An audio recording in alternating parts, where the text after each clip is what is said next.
and they're able to leave, I'm going to encourage them to leave. But it's not what I want. Would I rather have this team with the team I had last year combined? Yeah, we wouldn't have lost many games. Matter of fact, we probably would have won every single game. But that's not what it is. So now, okay, am I doing this for me? Convince them to stay, even though you hurt yourself in the draft? Or do I say, you know what, kid, if you can go 15th Eric Bledsoe, which is what I'm hearing, 17, 18, you got to put your name in the draft. And so he goes to the Clips and he's doing well. Daniel Orton, you're going to be in the first round. I can understand. You got a bad knee. They may figure it out next year. If they don't know it now, put your name in the draft. And that's the kind of conversations I try to have with those kids. Coach, there are 4 or 5 freshmen, highly touted freshmen who have had varying amounts of success this year. What is that? In this game?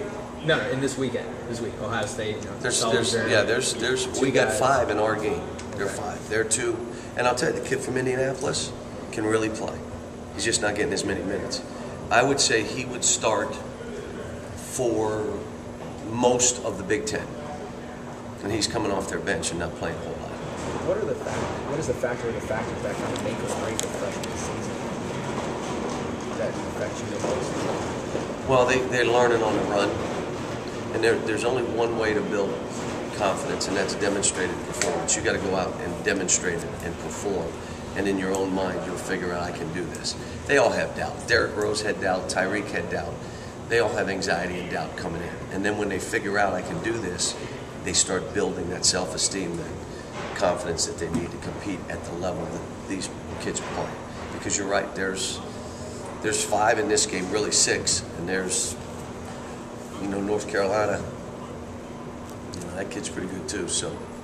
2 more questions. Coach, on the flip side, when you're playing a team that has seniors, a core of seniors like Ohio State, where they know that this will be their last college basketball game. How about you're saying that it's going to be their last college? I hope you are right. What's your name? If they can be, that it could be their last college. How much danger? How much more dangerous does that make a team? Well, it can work both ways, obviously. But I would tell you, I've already told my veteran players, it's you against their veterans. It's not our 3 veterans against their 4 veterans. You guys got to perform, and we'll see. I don't know what to expect from my team. We're inexperienced and we're young. We're playing well though, but that doesn't matter. And we're playing an opponent that's really, really good and really skilled and big and shoots it obviously. So. One more. Throughout your entire tenure here, you're going to be saying the same thing. We're inexperienced and we're young.